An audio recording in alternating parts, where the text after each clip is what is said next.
how was it? How was Download? If you had to mark it out of 10, I'd say. Well, let's just. I don't know if you saw any pictures from it or anything like that at all. But during the time of Download, so it's the Wednesday up to the Sunday, the weather across the UK wasn't the best. So there were obviously places in the UK where the rain was actually lashing it down quite heavily.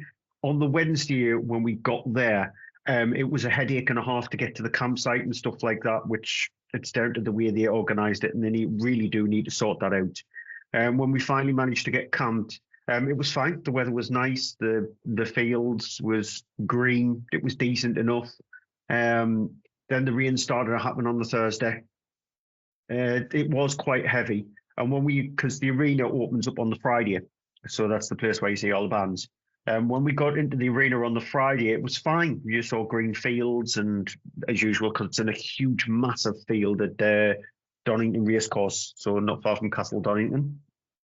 And then during Friday and Saturday, the rain, there were times when the rain got very heavy, to the point on Saturday when we were waiting for a band to come on while we were actually waiting to go to see a band that we wanted to go and see, that actually stopped because the rain got so heavy and there was thunder, and so they had to actually stop to the point where the fields was just an absolute bog. Was that do you remember years ago on TV, you'd see like Glastonbury and everybody sliding around in mud? Was it kind of similar to that? Yeah. Oh. It wasn't as bad as 2019, which was my first Download, where it was literally called Drownload, because the campsite itself there was areas where it was flooded in 2019, and what we call the village. So it's the place where you go during your Wednesday and Thursday just to hang around, go to a place called the Doghouse, which is a huge, massive nightclub. It's pretty much just a nightclub inside a tent. So it's a nightclub that can hold close to around about 3,500-4,000 people. It's that big. So in 2019, what was called the Doghouse then, that whole entire thing was on a field. And so in 2019, you were just pretty much up to your ankles in water and mud and stuff like that. Well, over the course of the years, they've sort of like fixed that. And so now the village is solely on concrete. There are areas where it is on the field. So here's the question. So the 2019 was the first time you went to Download. Yeah. And it doesn't sound like it was the most pleasant weather experience.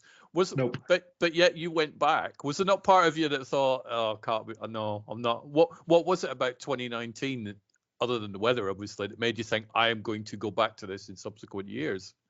The experience.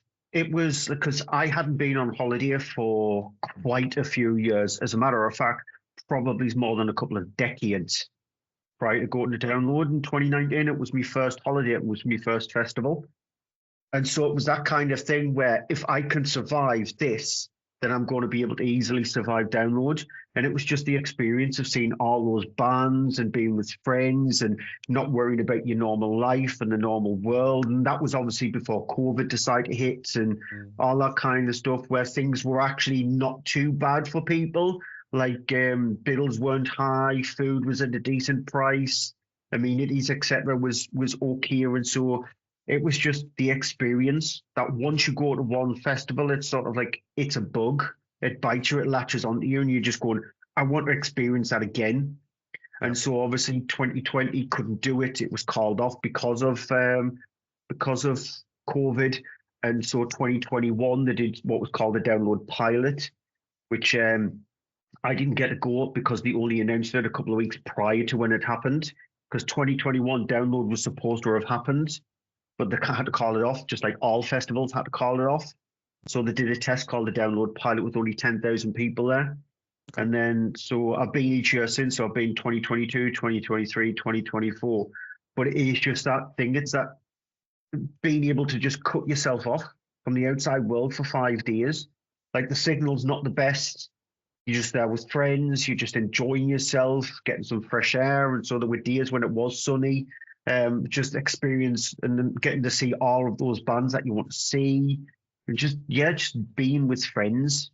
So So it was, putting the music to one side for a moment, do you feel mentally better for taking yourself out of everything else for those 5 days? yeah, it's like when you go on holiday. If you go on holiday, you don't think about what's happening back at home. No.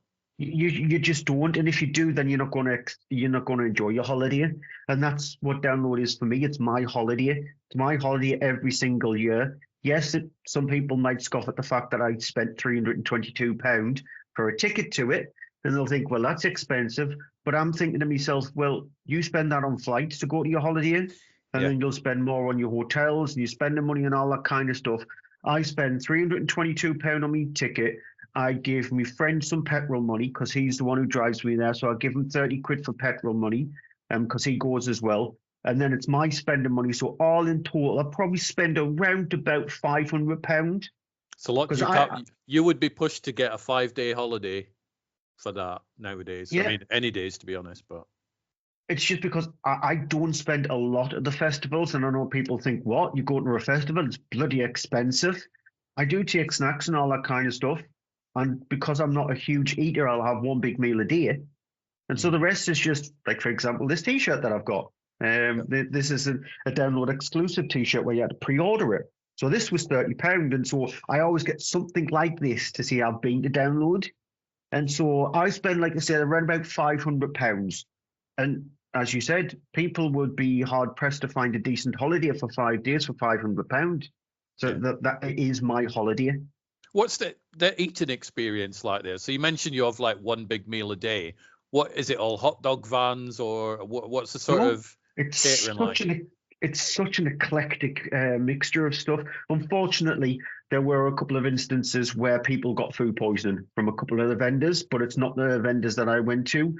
And they've got some food for everybody. No matter what your dietary needs are, what your tastes are, there are food there for everybody. If you just want a toasty, you can get a toasty. If you just want chips, you can get chips. If you just want burgers, you can get burgers. You can get everything from pizzas to there's vegan food there that cater for people with lactose intolerance or gluten intolerance. And so if you just want fish and chips, you can get fish and chips. If you want a kebab box, you can get a kebab box as well. As a matter of fact, my favorite food of the whole entire weekend, I got a salad. And you think the salad at a festival? But it was a salad at this vegan place. And I just wanted something where it was just flavor, and it was just an absolute flavor bomb. It was rice, and it was loads of lovely salads, so lettuce and tomatoes and onions and red pepper. And then it was this tofu that was just the best tofu I've ever had. And so it caters for absolutely everybody to the point where there's even a co-op there. Really? Wow. So if you just want a meal deal, yes, the meal deal is a lot more expensive. It's £5.50 for a meal deal there rather than £3.50. But they still do deals. So if you've got a co-op card, you can get a bag of Doritos for £1.50. You can get 4 cans of Red Bull for £3.50. I hate that stuff, but you can get that kind of stuff. So you can just even still get that stuff as well.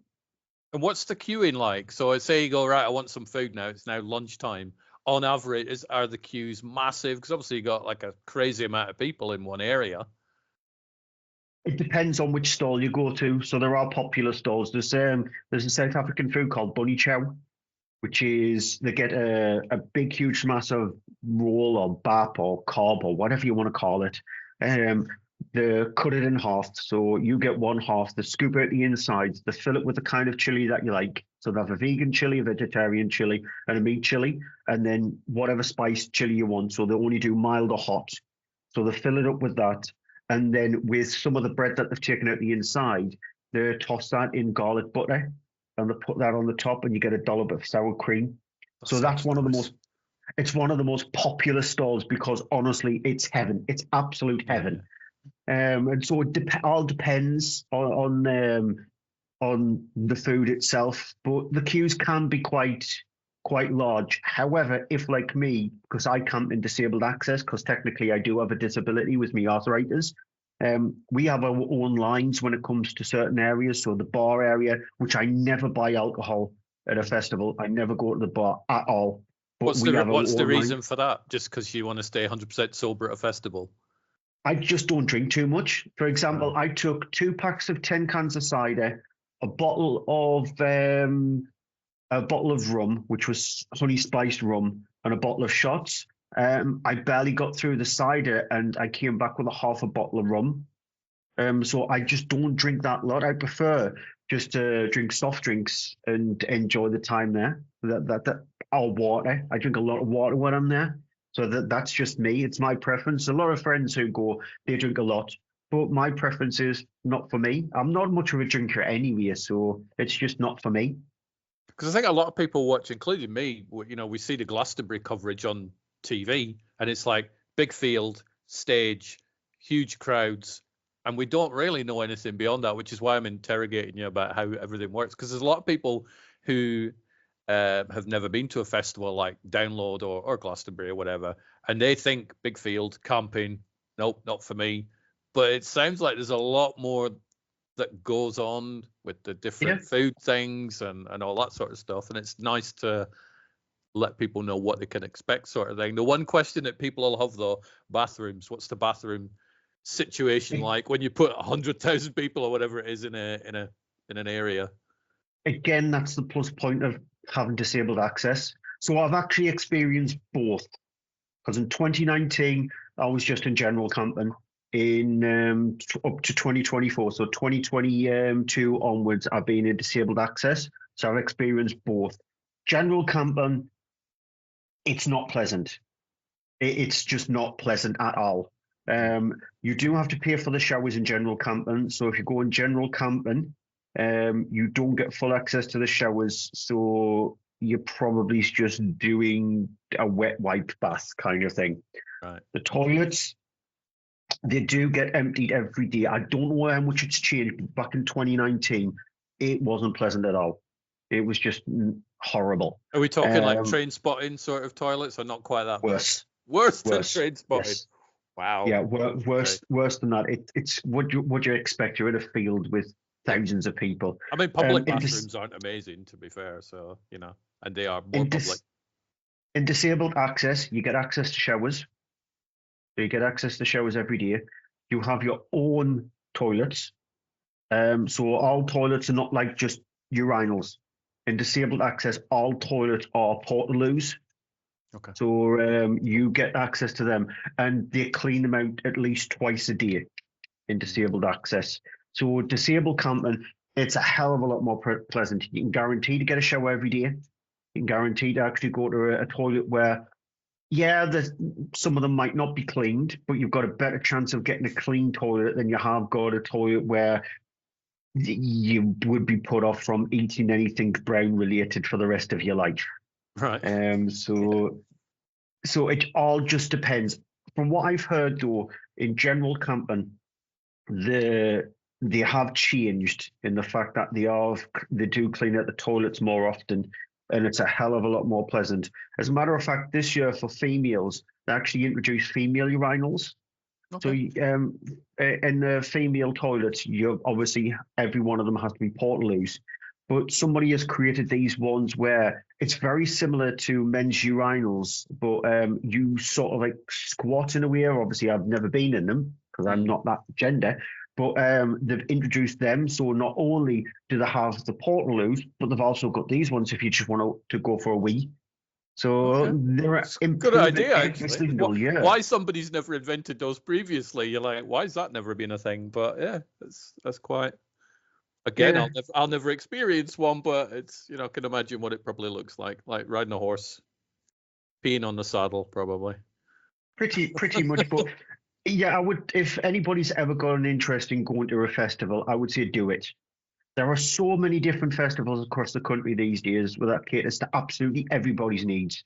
Doesn't have to be a music festival. You've been to a few movie-related festivals. Yeah. And so obviously that is going to be different because you're inside a cinema where it might be still an absolute nightmare to get to the toilets, but obviously they'll guarantee to clean them. Yeah. But if you're going to a music festival, there's a festival across the country that caters to absolutely everybody's musical tastes. So I just say if you're in doubt, do it once. And then if you're still not sure, at least you've tried it. What's the biggest tips you would give, other than do it? What's the biggest tips you would give to somebody who's never been to a festival, who's going to go, either things they need to take with them or things they really don't need to bother taking with them? Plan. Don't overtake stuff. So don't pack pretty much everything you've got. Plan each day. Make sure you've got an outfit for each day and then one spare. So, for example, you're there for 5 days. So normally you would take 5 pairs of socks. Take 6. Take 7, actually, when it comes to socks. Underwear, same. Take 6. Take 1 extra outfit-wise than you would. So 6 T-shirts. You don't need to take 6 hoodies because hoodies are fine to wear maybe for 2 days. So take 3 hoodies. At a festival, don't just take trousers. Take shorts as well, because it can get quite hot, especially in your tent. Even when it's raining, tents are like heat magnets. They keep the heat in during the day, and it's like a furnace. During the night, they expel the heat, so it can get really cold. These days, when you go to a festival, you don't have to overpack when it comes to the camping gear. Yes, I would say take your own tent. Make sure you take a tent that's water resistant as well. Always, potentially, if you can afford it, I would say go for a double skin tent. Don't go for a single skin one, because if the weather does get really bad, it will leak. Go with a double skin tent. They're slightly more expensive than normal ones, but I implore that. Don't stay dry. Yeah, you'll stay dry, which is a good thing. Don't go for a tent that's there's a number which is in thousands, which tells you how protective it is. Don't go for a tent less than 3,000 when it comes to the water resistant. So take your own tent. You can take your own airbed, but you can get one at the festival. There's actually a camping shop called Fat Frank's, which you think is going to be extremely expensive. It's not. Trust me, it's not. You can get a duvet at Fat Frank's for 12 quid. So I implore, if you're taking a single airbed, get a duvet, a single duvet, and put it over the top so you're more comfortable. So you've got a little bit of heat rather than just lying directly on the airbed itself. Also at a festival, they'll blow the airbed up for you, so you don't even need to actually do that. So don't overpack when it comes to the camping side of things. Make sure you've got your tent. If you want to take an airbed, take an airbed. Take a chair. You don't need to take a duvet because you can get one there. You don't really need a sleeping bag. You could buy 2 duvets for the cost of what one sleeping bag will be. So you could just buy 2 duvets there, and you can get pillows there as well. Again, they are really cheap. Make sure you've got a light. Make sure you take water with you, because you might not be guaranteed to be able to actually get somewhere where you can brush your teeth every day. If you've got water with you, you can stay hydrated and you'll be able to brush your teeth. Make sure you take your basic amenities, so your toothpaste, toothbrush. Don't take shampoo, because there's very little guarantee that you'll get there a shower. You can get that in the co-op as well. So things like shampoos, all that kind of stuff, you can get in the co-op as well. Make sure you take hay fever tablets, so antihistamines, paracetamol, and ibuprofen. Those are the 3 main ones that you make sure you take. Whatever alcohol you want, you can buy it again at festivals, because they've got the co-ops there. The co-op is at every single mainline festival now. If it's more than a couple of days, if it's just a single day, you won't find the co-ops there, but you don't need the camping stuff. Don't overly spend. Don't think that I'm gonna buy this, and this. Don't do that. Take snacks, so then you only have to spend money on one big meal a day. And then if you're feeling a little bit more package, again, the co-op's there, meal deal. It's very handy. But a lot of people overthink it. Yeah. Make sure you've got everything all set up and stuff like that to take to the festival a few days prior. And I would also say, make sure you aerate your tent. So check your tent. And then when you're finished, take your stuff with you. Don't just leave it there. Yeah. It's a bomb site when you do that. If you are going to do that, so for example, if you buy a duvet at the festival and you are going to leave it there, make sure you take a lot of black bags with you, black bag them up and put them in a easy pile, so that when they do come by to pick up all the stuff, it's just a simple thing where they can pick the black bag up and throw it in the back of the van. So if you are going to do that, and also pick up your bloody rubbish. Just don't leave your rubbish there. If you're in a campsite with 16 people, make sure you clean your campsite up every single day. Don't just leave it an absolute tip. Is But that is yeah, that a problem there? Do you think? I mean, obviously you put yeah, people there, then a lot of people are morons, aren't they? But so the rubbish thing is a it is a can problem. be. But if you think about it, it'll only take you 5 minutes to pick up all your rubbish, stick it in a black bag, tie the black bag up, and again put it in a pile just at the end of where your tent is or somewhere like that. And then it's easy for them to actually pick it up. It just makes their job a lot more simpler, and it's a lot more quicker for them to actually clean up the area and let the area actually breathe. So when the festival happens again next year, It's it's a nice. nice place to actually camp. So With you, just be a human being, not a human. exactly, human idiot. Yeah. With your campsite, so you obviously you get your location where you're camping. Is that something that you choose? You go, there's a space over there, or is it allocated? Sort of. It's a bit of both. So where I camp, if you go in the general, it's wherever you want to camp, wherever you can find a spot. There you go. If you go into disabled access, because they need to actually plan it, specific people have specific needs. So, for example, if you require electricity hookup, you need to be more closer to where the generators are. If it is that you don't require that, then you can go pretty much camp where you want, but to a certain thing. So you can't just, oh, there's a big spot there, I'll just camp there, and you're in the middle. And then you're expecting people to just camp around you. Try to just think. So if you see people have already started to set up closer to the edges, camp beside them. And just do that. Don't just, because you've seen a spot in the corner and somebody started, a few people start camping at the bottom, don't just do that. So make sure you actually just do that. And don't be a dick and don't just like put your tent there and then your mate's tent is like 100 meters away. And then you check it all up with a gazebo. Yeah, use gazebos, but make sure you plan the tents around them. So if there is quite a few of you, make sure you put 2 big tents either side of where the gazebos are going to be. And then if you can, fill the gap with the gazebo in the middle and then a couple of little tents around the sides and stuff. So you're actually using up the area properly so you allow other people to be able to camp there. Yeah. But just be smart. I think don't be a dick is like a common theme for pretty much anything nowadays, even going to the movies. Yeah. So final question, and then we'll get onto the music because I want to find out a very important question that I knew you were pondering. Safety. So obviously you got people who will go, do I really want to be camping at night with all these people around? Do you feel safe there? Are the security guards wandering around making sure nobody's like running off with Stu Miller's tent or whatever? You're 100% safe because everybody looks out for everybody. You would, because the kind of music that I would listen to, you would think that there'll be a lot of fighting, people getting punched around and all that kind of stuff. Trust me, it's not. There's a prime example. It wasn't a festival I was at, but there was a festival where somebody in a wheelchair, they always wanted a crowd surf.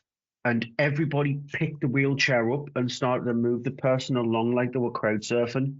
Everybody looks after everybody. The bands, especially, if they notice that somebody has fallen down, they'll stop and they'll make sure the security guards have actually picked them up. People around you will actually do that. People will help you. So everybody is out for everybody. You will, if you hear somebody's tent is being broken into, it's a rare occurrence these days. Just doesn't happen. It's like you said, everybody's there for the same reason, aren't they? Nobody's going, nobody's paying £300 and something for a ticket to download so they can go steal your tent or pick a fight and get thrown out the festival 2 days in or whatever. So everybody's there for the music and to see friends and make new friends and stuff like that. So it's, it does. It's an instant ban. So if it is that you are caught just even getting into somebody else's tent, it's an instant lifetime ban. So not like a year or 2 years, it's a lifetime ban. You're permanently banned from it. So why would you mess that up? If it's something that you go to every single year to see the bands that you want to go and see, why would you mess it up? True. So let's get on to the music. So one of the things that you had, and I can't remember the name of the bands, but you said 2 bands were conflicting and you didn't know which one you were going to see. Which one did you see, and were they any good? It was the exam. It was when at the start of the conversation when I said that on the Saturday a storm hit, and they had to stop the bands. It was that point. Oh no. So we were waiting to see a band called Baby Metal, which is the band from Japan. And what my plan was is I was actually just going to stay there and see Baby Metal. But Baby Metal was late coming on, and when they did come on, they had to stop after the first song because that's when the storm happened.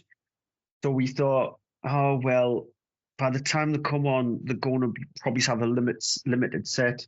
So we went off and watched the other band. So Slaughter to Prevail was the other band, which again, they were slightly delayed in coming on, but they allowed them to actually play their full set because their set didn't even start. So we actually went to watch Slaughter to Prevail instead, who were absolutely phenomenal.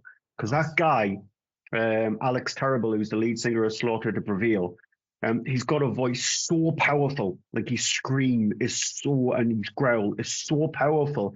There is a couple of moments during songs where he takes the microphone away from him. He does the scream, and you can still hear it.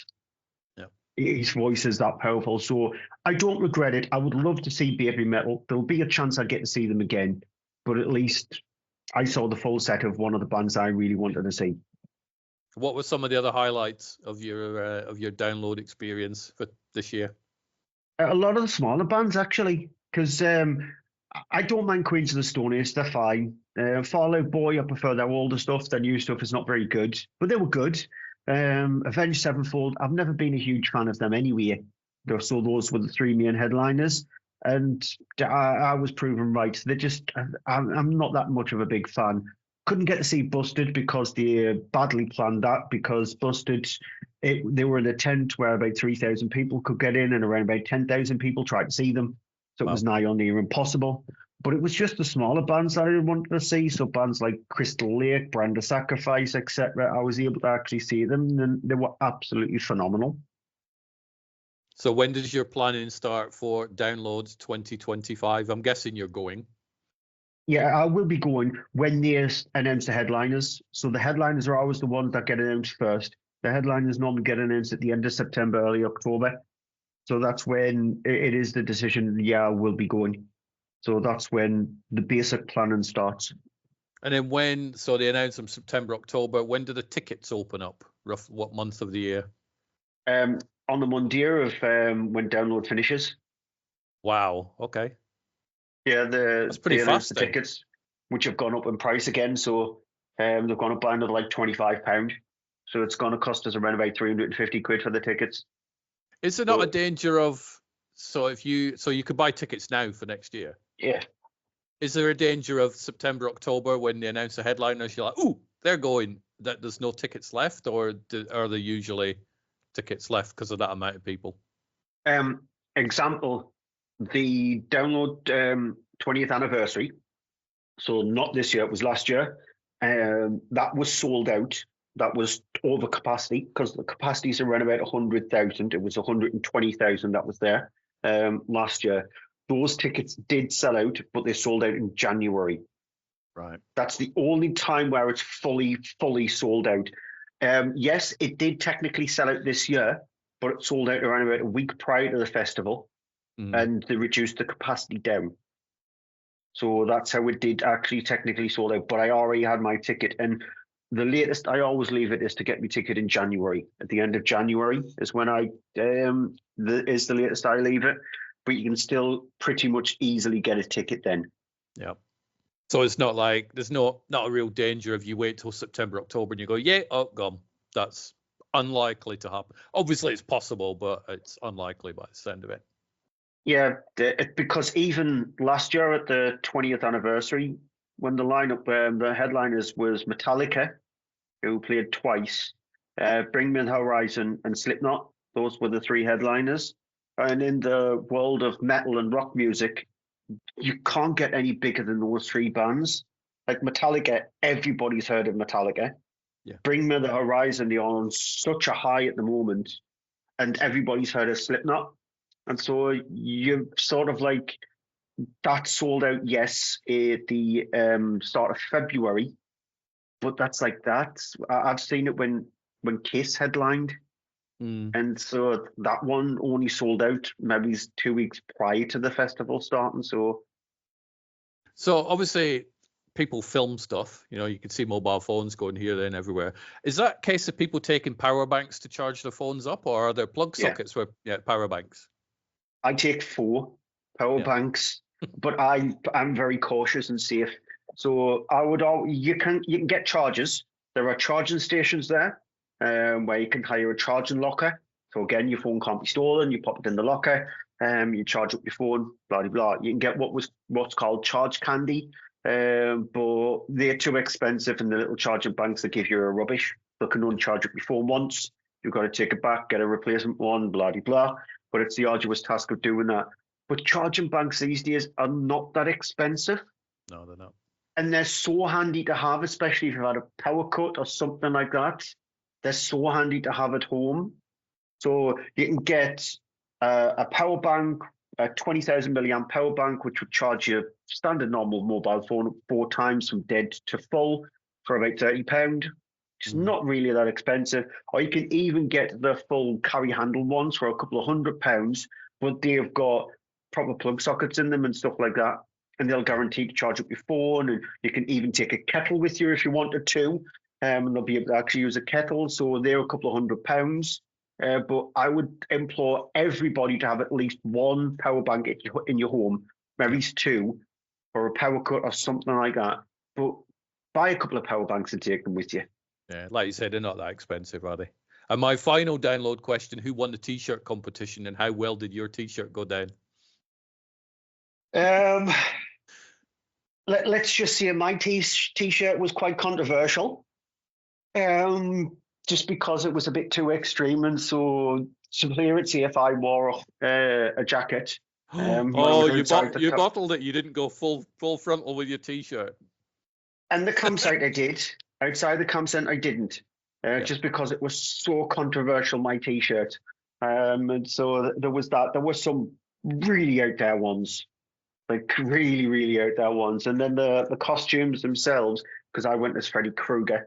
Which again people liked, and the T-shirt that I got was, let's say, questionable. It was this pink sort of like mesh top which only cut down to about here, and there was a feather boa and unicorn horns, and it was fabulous. But pretty much all the blokes got dodgy fishnet stockings, hooker kind of outfits, and all the lasses got really weird T-shirts. So it was just a bit of fun. So all in all, sounds, other than the rainy weather, it sounds like 2024 download for you was a success, which is good. Yeah, it was enjoyable. Good. Well, thank you for letting me interrogate you about download. But there will be a lot of people who have never been, who would like to go, but they're kind of scared of what it's going to be like. So I think you've given a good overview of what to experience and stuff, and what to take with you. So. Yeah. So movies, 5 days without watching movies as well, you'll have done. So yeah, wow. Exactly. What's that like? Interesting. Obviously, I've got my phone with me, and I take my tablet with me just in case, because if the weather is awful, like constantly awful, you need to get a bit of entertainment. So I downloaded a couple of things on that, but there were only like TV program things that I downloaded. So a couple of episodes of Fallout TV series and a few episodes of Rick and Morty. So it's there just in case for emergency. But a couple of friends do the same as what I do, just in case. Yeah, case of emergency, watch TV.